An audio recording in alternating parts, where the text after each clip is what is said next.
มีคนบอกว่าถ้าใส่คำนี้ในชื่อคลิปหรือว่าในตำเนลยอดวิวจะพุ่งกิ๊กก็ไม่รู้เหมือนกันเดี๋ยวลองดูใครๆก็อยากทำคลิปให้ดูซีนิเมติกอยากทำคลิปให้ดูเหมือนในหนังภาพในหนังมันสวยเราทุกคนรู้กันแต่ว่าอะไรทำให้มันสวยอย่างแรกที่กิ๊บรู้แน่ๆก็คือมันไม่ง่ายเอาแค่หนังจบแล้วเราเห็นเครดิตหนังอย่างเงี้ยโอ้โหมันกี่ร้อยคนนั่นนะเพราะงั้นกิฟก็จะไม่เคลมว่ากิฟทำเป็นหรือว่าทำได้นะคะแต่กิฟชอบเรื่องนี้แล้วก็ชอบหาความรู้สนุกเกี่ยวกับเรื่องนี้เพื่อจะเอาไปใช้ในงานของตัวเองได้หรืออย่างน้อยก็อาจจะทำให้ดูหนังแล้วสนุกขึ้นวันนี้กิฟมีเฟรมในหนังมากมายมาเล่าให้ฟังแล้วก็มีประเด็นอยู่ประมาณ8อย่างที่กิฟคิดว่าทำให้ภาพในหนังมันสวยจากมุมมองแบบภาพนิ่งนะเอาเริ่มจากอันแรกที่กิฟรู้สึกว่ายากที่สุดละกัน Art Direction ค่ะ Production Design Costume Prop ไอ้พวกนี้กิ๊บรู้สึกว่ามันทำให้หนังมือสมัครเล่นแตกต่างจากหนังทุนใหญ่อันนี้เป็นภาพจากหนังเรื่อง Marriage Story เป็นเรื่องเกี่ยวกับชีวิตแต่งงานที่กระท่อนกระแท่นซีนี้เราเห็นแล้วแหละสามีภรรยาเขาดูไม่ลงรอยกันแล้วแต่อันนี้เป็นบ้านหลังแรกที่เขาอยู่ด้วยกันที่อยู่กันเป็นครอบครัวพ่อแม่ลูกแต่เห็นว่าบ้านมันดู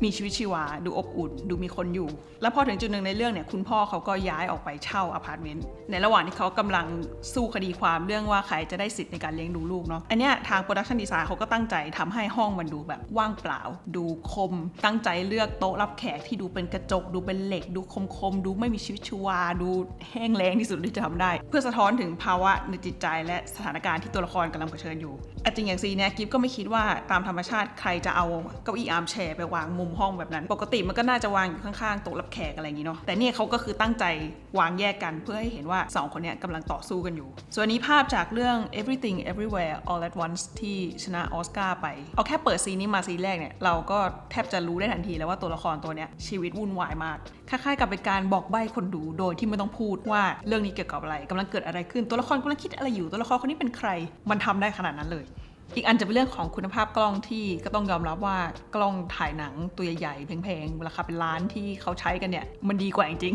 ๆ อย่างสมมุตินะถ้าเราจะพยายามถ่ายฉากเดียวกันอย่างเงี้ยในห้องอะไรสักอย่างที่มีหน้าต่างเนี่ยด้วยกล้องแบบว่าทั่วไปเงี้ยมันจะไม่ได้ภาพแบบเนี้ยทำไมข้างนอกสว่างไปก็จะเป็นข้างในมืดเกินไปแต่กล้องถ่ายหนังเนี่ยค่ะมันจะมีความสามารถที่สามารถเก็บ Dynamic Range ช่วงเนี้ยได้เยอะมาก Dynamic Range คือความต่างระหว่างโทนภาพที่มืดสนิทจนไม่มีรายละเอียดกับโทนภาพที่สว่างจนไม่มีรายละเอียดเพราะงั้นอย่างเงี้ยเราก็จะเห็นว่าเรายังเห็นต้นไม้เห็นบ้านเห็นอะไรนอกหน้าต่างอยู่เลยแล้วข้างในพวกนักเรียนพวกอะไรก็ยังไม่ได้สูญเสียรายละเอียด Lighting ก็ช่วยแต่ว่ากล้องมีผลมากๆแต่ไม่ใช่ว่ากล้องทั่วไปทำไม่ได้ค่ะมันก็ทำได้อยู่แค่อาจจะไม่ได้ขนาดนี้เพราะอันนี้ก็กล้องถ่ายหนังอะเนาะถ้าเราจะถ่ายวิดีโอเพื่อเอาไปย้อมสีแล้วเก็บรายละเอียดได้ดีขนาดนั้นเนี่ยส่วนใหญ่เขาก็จะถ่ายภาพเป็นล็อกโปรไฟล์กันก็คือถ่ายให้มันดูแบนที่สุดดูเป็นสีเทาที่สุดเพื่อมาเติมสีทีหลังอีกอันที่เป็นเรื่องใหญ่มากก็คือ lighting ค่ะส่วนใหญ่ในหนังอะเขาจะไม่จัด lighting ให้มันดูประเจิดเนาะเขาก็จะจัดให้มันดูเหมือนกับว่ามันสวยเองไม่ได้ตั้งใจแต่จริงๆก็คือจัดเยอะมากอันนี้เป็นภาษา lighting ของคนทำหนังเนาะที่กิฟก็ไปดูคลิปมาอีกทีนึงมันจะมี ambient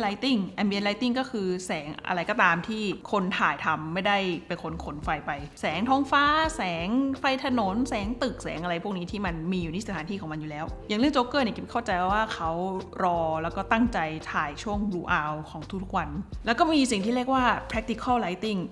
lighting ก็คือดวงไฟอะไรก็ตามที่เราเห็นอยู่ในเฟรมอย่างเช่นโคมไฟห้อยเหนือโต๊ะโคมไฟตั้งข้างๆอะไรอย่างนี้ซึ่งไอ้ไฟพวกนี้มันก็จะเป็นตัวชี้นำไปสู่ไฟอีกประเภทหนึ่งที่เรียกว่า motivated lightingนึกถึงว่าเวลาเราอยู่บ้านอะเราก็คงไม่ได้เปิดไฟทุกดวงหรอกเนาะใช่ไหมแต่ในหนังเนี่ยเขาจะเปิดไฟกันเกือบทุกดวงตลอดเขามีเหตุผลค่ะคือเราอะต้องมองเห็นนักแสดงคนทำหนังก็ต้องมีไฟ2นักแสดงแต่ถ้าเราไม่มีโคมไฟอะไรในห้องเลยเนี่ยอยู่ๆมันจะมีไฟมา2นักแสดงมันดูไม่ make sense ไงเพราะงั้นมันก็เลยต้องมี practical light เพื่อบอกคนดูว่าอ๋อเนี่ยไฟที่2นักแสดงเนี่ยมันมาจากโคมไฟอันนี้นะแต่จริงๆไม่ใช่อย่างซีเนี่ยเราเห็นโคมไฟตั้งอยู่ข้างๆสกาเลตโจแฮนสันเนาะแต่จริงๆอ่ะเขาน่าจะมีไลติ้งอันใหญ่ๆเลยที่อยู่ข้างๆโคมไฟในทีหนึ่งที่อยู่นอกเฟรมที่ทำตัวเหมือนกับว่าอ๋อฉันเป็นแสงจากหลอดไฟนะอะไรอย่างเงี้ยไอ้พวกเนี้ยเขาเรียกว่า motivated lighting หรืออย่างซีนี้อันนี้คือคุณเคทวินสเลตมีแสงเข้าหน้าด้านข้างได้แบบว่าสวยงามมากแต่มันดูไม่แปลกเพราะว่าเราเห็นหน้าต่างที่อยู่ข้างหลังแล้วก็คิดเองว่าอ๋อแสงอันนี้มันคงมาจากหน้าต่างแหละกิ๊บมั่นใจว่านอกเฟรมมีไลติ้งอันใหญ่มากๆอยู่ที่ส่องให้แสงเข้าหน้าเขาดูแบบละมุนซอฟๆแบบนี้อันนี้ภาพจากเรื่อง Tenet อย่างเงี้ยเรามองเห็นว่ามันมีโคมไฟร้านอาหารอยู่ตามผนังเนาะมันก็เลยไม่แปลกที่จะมีโคมไฟส่องเข้าหน้าผู้หญิงคนนี้ด้านข้างเป็นสีเหลืองเพราะเราแบบอ่ะมันคงมาจากไฟแหละแต่จริงๆ มีไฟอีกอันนึงที่เขาเซตอัพขึ้นมาเพื่อส่องหน้าเขามันก็จะมีคำศัพท์อีกอันนึงที่เขาเรียกว่า high key กับ low key คำว่า high key เนี่ยก็คือจุดที่มืดกับจุดที่สว่างมันไม่ต่างกันมากหมายถึงว่าความสว่างมันเท่าๆกันอย่างอันนี้ซีนจากบาร์บี้เนี่ยก็คือเป็นตัวอย่าง high key ที่ชัดเจนเลยแต่ถ้า low key หมายถึงว่า contrast มันจะเยอะขึ้นจุดมืดกับจุดสว่างมันจะต่างกันมากขึ้นอันนี้ก็เป็นตัวอย่างภาพแบบ low key แล้วมันก็จะมีสูตรจัดไฟง่ายๆที่ฮอลลีวูดเขาชอบใช้กันค่ะเรียกว่า 3 point lightingมีไฟหลัก2หน้ามีฟิลไลท์2เข้าหน้าด้านที่มืดให้ส่วนที่เป็นเงามาสว่างขึ้นแล้วก็มีคิกไลท์หรือว่าแฮร์ไลท์ที่2ด้านหลังของตัวละครเพื่อช่วยตัดขอบตัวละครให้เด้งขึ้นมาจากแบ็คกราวด์จริงๆหลักการมันคล้ายๆกับเวลาเรา drawing เลยคือเราพยายามจะทำให้ภาพ2มิติดู3มิติขึ้นมาอันนี้เป็นตัวอย่างการใช้ temperature ของแสงในการเล่าเรื่องค่ะอันนี้เป็นภาพจากหนังเรื่อง After Sun 2คนนี้เขาเป็นพ่อลูกกันอันนี้คุณพ่อกำลังมีปัญหาในจิตใจกำลังหดหู่กำลังเศร้าในขณะที่คุณลูกเนี่ยสดใสมองโลกในแง่ดีแฮปปี้ไม่มีปัญหาอะไรเขาก็ใช้แสงไฟช่วยในการเล่าเรื่องนี้คุณพ่อที่อยู่ในห้องน้ำใช้แสงแบบเย็นๆเลยดูแล้วแบบหนาวๆในขณะที่แสงห้องคุณลูกก็คือดูอบอุ่นดูโคซี่ดูสบายๆอันนี้ก็เป็นการใช้ lighting เล่าเรื่องที่เห็นชัดมากถ้าใครรู้สึกว่าแบบคันไม้คันมืออยากจะได้อุปกรณ์ใหม่อยากจะลองถ่ายคลิปซินิเมติกอยากจะได้กล้องใหม่จะได้ไฟใหม่จะได้อุปกรณ์ใหม่28กันยายนถึง3ตุลาคมนี้มีงาน Zoom Camera Fair ค่ะมีสินค้าเปิดตัวมีสินค้าลดราคามีสินค้าเซลล์ให้ไปเลือกช้อปปิ้งกันได้มาที่งานเดียวได้ราคาดีได้ทุกอย่างมีอุปกรณ์ครบกิฟก็จะไปงานนี้เหมือนกันเพราะงั้นถ้าใครได้ไปก็อาจจะได้เจอกันต่อไปก็จะเป็นเรื่อง composition หรือว่าการจัดองค์ประกอบค่ะถ้าพูดถึง composition จริงๆมันก็คือการจัดวางของอะไรแต่ละอย่างในเฟรมว่าอะไรอยู่ตรงไหนอะไรอย่างนี้เป็นการช่วยไกด์คนดูว่าในภาพเนี้ยเราจะต้องมองที่ไหนสมมติถ้าเรามองกระดาษเปล่าๆเนี่ยตาของเรามันก็จะไม่รู้จะมองอะไรใช่ไหมแต่พอมันมีจุดหนึ่งจุดบนกระดาษปั๊บตาเราก็จะมองที่จุดนั้นหลักการเรื่อง composition ก็แบบนั้นเลยค่ะเขาก็จะมีจุดหนึ่งให้เรามองในขณะเดียวกันก็จะมีองค์ประกอบอย่างอื่นที่ช่วยทำให้เรามองไปที่จุดนั้นได้ง่ายขึ้นมีการใช้เส้นนำสายตามีการใช้ frame in frame สร้างกรอบให้ตัวละครหรือว่าใช้กฎ rule of third หรือว่าอะไรอะจริงๆมันก็มีเยอะมากอยู่นะเรื่องพื้นที่ว่าง negative space เรื่อง balance ความสมดุลของเฟรมในภาพเรื่องความลึกของภาพมี foreground middle ground background แต่ความเจ๋งก็คือเราสามารถใช้เรื่องพวกนี้ช่วยเล่าเรื่องได้ด้วยเราสามารถโชว์คนดูได้ว่าสถาปัตยกรรมที่เราเห็นอยู่เนี่ยมันใหญ่แค่ไหนด้วยการใส่คน1คนเข้าไปเราสามารถทำให้ตัวละครดูอึดอัดได้ด้วยการใส่เขาเข้าไปในกรอบอะไรสักอย่างรูปนี้เป็นภาพจากเรื่อง Midsommar ที่เป็นหนังแบบสยองขวัญไหมกิ๊บยังไม่ได้ดูเรื่องนี้นะแต่กิ๊บดูรูปแล้วเดาได้เลยว่าตัวละครกำลังหลอนอะไรสักอย่างอยู่นึกถึงว่าถ้าเราจะถ่ายมุมเนี้ยทั่วไปเราคงไม่เว้นพื้นที่ว่างทางซ้ายเยอะขนาดเนี้ยแต่อันนี้พอเขาเว้นพื้นที่ว่างด้านซ้ายให้มันดูเยอะผิดปกติเนี่ยมันชวนให้เรารู้สึกแบบมันจะมีอะไรโผล่มาไหมนะอันนี้ภาพจากเรื่อง In the Mood for Love ของวองกาไว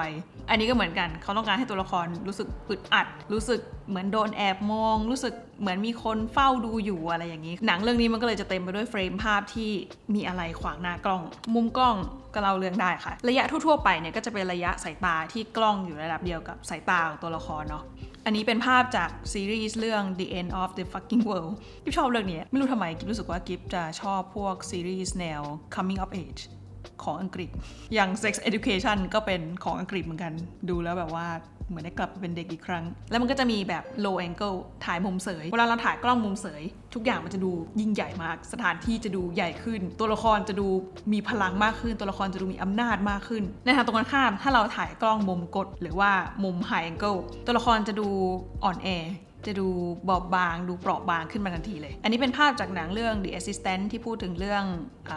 การคุกคามทางเพศในที่ทำงานตัวละครนี้เป็นผู้หญิงคนเดียวในออฟฟิศที่มีแต่ผู้ชายที่ไม่ค่อยน่ารักเท่าไหร่พอเขาใช้มุมกล้องกดการใช้กล้องมุมกดในฉากนี้มันก็เลยเข้ากับเนื้อเรื่องที่เขาจะเล่าแล้วก็มีอีกอันนึงถ้าสมมติเราถ่ายแล้วเราหมุนกล้องให้เอียงนิดนึงอันนี้เขาจะเรียกว่า Dutch angle Dutch angle เนี่ยเขามักจะใช้เวลาที่เขาต้องการเล่าว่าอะไรบางอย่างมันไม่ชอบมาพากลอะไรบางอย่างมันผิดปกติอะไรบางอย่างมันชวนให้รู้สึกไม่สบายใจอันนี้ภาพจากเรื่อง Bones and All เป็นผู้กำกับเดียวกับเรื่อง Call Me by Your Nameแล้วก็ทิโมธี ชาลาเม่ก็เล่นเรื่องนี้ล่าสุดเขาไปคบกับไคลี่เจนเนอร์ซะแล้วอีกอันก็จะเป็นเรื่องโฟกัสเลนส์ค่ะหรือว่าระยะของเลนส์กิ๊บเคยทำคลิปสักพักแหละแวะไปดูกันได้พวกเลนส์แบบว่า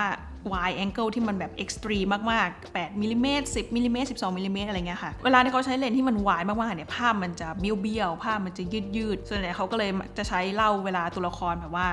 สติไม่สมประกอบหรือกำลังเครียดกำลังกังวลแล้วมุมมองต่อโลกมันบิดเบี้ยวอะไรเงี้ยแต่ล่าสุดค่ะ One Piece Live Action ใช้เลนส์วายทั้งเรื่องเลยเห็นว่าเขาใช้เลนส์ระยะ 8 มิล 14 มิล แล้วก็ 24 มิล ซึ่งกิ๊บรู้สึกว่ามันทำให้คาแรคเตอร์ของภาพเนี่ยมันแบบชัดมากกิ๊บเข้าใจว่าต้นฉบับมังงะของอาจารย์โอดะมันก็ค่อนข้างวายเขาก็เลยเหมือนเอาความวายในมังงะมาใส่ในไลฟ์แอคชั่นด้วยดูอย่างซีนเนี้ยที่เขาถ่ายโซโลเนี่ยก็คือกล้องไม่รู้จะไกลไปไหน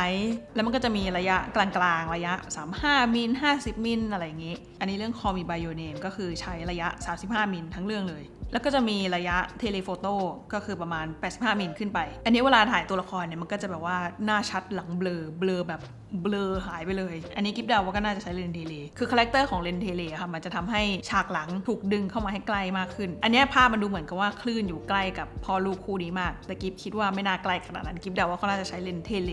ซูมเข้าไปอีกเรื่องก็คือเรื่อง depth of field หรือว่าความชัดลึกชัดตื้นค่ะเท่าที่กิ๊บเคยได้ยินมาเนี่ยคนจะมองว่าหน้าชัดหลังเบลอเนี่ยซีนิเมติกเหมือนหนังที่สุดแล้วการถ่ายหน้าชัดหลังเบลอเราสามารถทำได้ด้วยการใช้ f เลขน้อยๆหรือว่ารูรับแสงกว้างๆซึ่งใช่ค่ะมันเป็นอะไรที่เราเห็นบ่อยในซีน close up หรือว่าซีนที่โฟกัสที่ตัวละครเนาะโดยเฉพาะเวลาที่ฉากหลังมันรกๆเนี่ยการที่มันเบลอที่มันละลายหายไปเป็นโบเก้เนี่ยมันก็ทำให้เราโฟกัสที่ตัวละครง่ายขึ้นอันนี้ภาพจากเรื่อง The Worst Person in the World อันนี้ภาพจากซีรีส์ Netflix เหมือนกันชื่อเรื่อง Beef สนุกมาก